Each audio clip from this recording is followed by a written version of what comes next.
അവിടെ എന്താണ് kidney P sticker, എന്താണ് ക്യാപ്സ്യൂൾ സ്റ്റിക്കർ എന്ന് അറിയാതെ അന്താളിച്ച് നിൽക്കുകയാണ് അവൻ്റെ അച്ഛനെന്ന് അഹങ്കരിക്കുന്ന ഉപ്പ.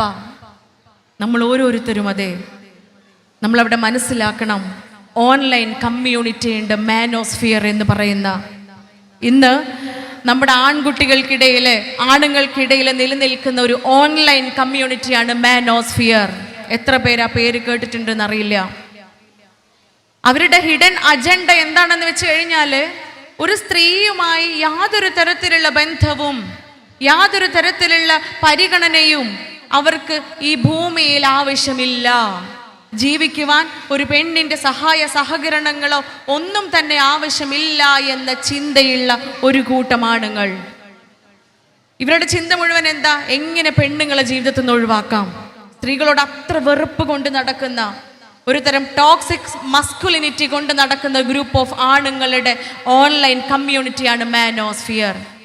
ഈ മാനോസ്ഫിയർ എന്ന് പറയുന്ന കമ്മ്യൂണിറ്റിക്കുള്ളിൽ ഇൻസെൽ എന്ന് പറയുന്ന മറ്റൊരു കമ്മ്യൂണിറ്റി ഉണ്ട്, ഇൻസെൽ. ഇതിലുള്ള ആണുങ്ങൾക്ക്, ആൺകുട്ടികൾക്ക് കുറച്ചൊക്കെ കല്യാണം കഴിക്കണം, പെൺകുട്ടികളുടെ സഹായം വേണം, സഹകരണത്തോടു കൂടി മാത്രമേ ജീവിതം സാധ്യമാവുകയുള്ളൂ എന്നൊരു ബോധ്യമൊക്കെ ഉണ്ടാവും. പക്ഷേ അവർക്കതിനുള്ള ശേഷി ഉണ്ടാവുകയില്ല. ഈ ഇൻസലുകളെ ഡിനോട്ട് ചെയ്യുന്ന, അവരെ പ്രതിനിധാനം ചെയ്യുന്ന സ്റ്റിക്കറുകളാണ് ഈ ക്യാപ്സ്യൂളും അതുപോലെ കിഡ്നി പിയും ഒക്കെ. ഇത്ര നാളും ആ കുട്ടിയെ, 13 വയസ്സായ മകനെ, അവൻ്റെ ക്ലാസ്സിലുള്ള പെൺകുട്ടി കളിയാക്കിക്കൊണ്ടിരിക്കുന്നത് നീയൊരു ഇൻസലാണ്, നീയൊരു ഇൻസലാണ്. അവൻ്റെ പൗരുഷത്തെ, അവൻ്റെ അസ്തിത്വത്തെ, അവൻ്റെ നിലനിൽപ്പിനെ തന്നെ ചോദ്യം ചെയ്യുന്ന രൂപത്തിൽ അവനെ പരിഹസിച്ചു കൊണ്ടിരിക്കുകയാണ്, കളിയാക്കിക്കൊണ്ടിരിക്കുകയാണ്. നിരന്തരം മക്കളുടെയൊക്കെ സോഷ്യൽ മീഡിയാസ് വാച്ച് ചെയ്യുന്ന ആളുകളാണ് ഞാനും നിങ്ങളും ഒക്കെ. അതിൽ പലതരത്തിലുള്ള സ്റ്റിക്കറുകളും വാക്കുകളും ടെർമിനോളജീസ് ഒക്കെ കാണുന്നവരാ നമ്മളൊക്കെ.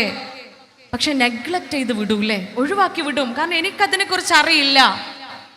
എന്നാൽ അറിയാൻ ശ്രമിച്ചിരുന്നുവെങ്കിൽ, അവിടെ ആ അച്ഛൻ അത് നേരത്തെ കണ്ടുപിടിക്കാൻ ശ്രമിച്ചിരുന്നുവെങ്കിൽ അവർക്കിടയിൽ പ്രശ്ന പരിഹാരത്തിന് സാധിക്കുമായിരുന്നു, അവിടെ ഒരു ചർച്ചയ്ക്ക് ഒരുങ്ങാൻ സാധിക്കുമായിരുന്നു. ഇത്രയും വലിയൊരു കൃത്യത്തിലേക്ക് ആ മകനെ എത്തിക്കാതെ ആ അച്ഛൻ അവനെ സംരക്ഷിക്കാമായിരുന്നു.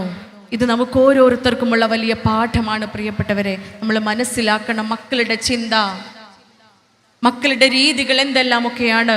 നമ്മളെ കുട്ടികളെ കാർന്ന് തിന്നുകൊണ്ടിരിക്കുന്ന ഏറ്റവും വലിയൊരു ഈസമാണ്, ഒരു ചിന്തയാണ് ലിബറലിസം, സ്വതന്ത്രവാദം.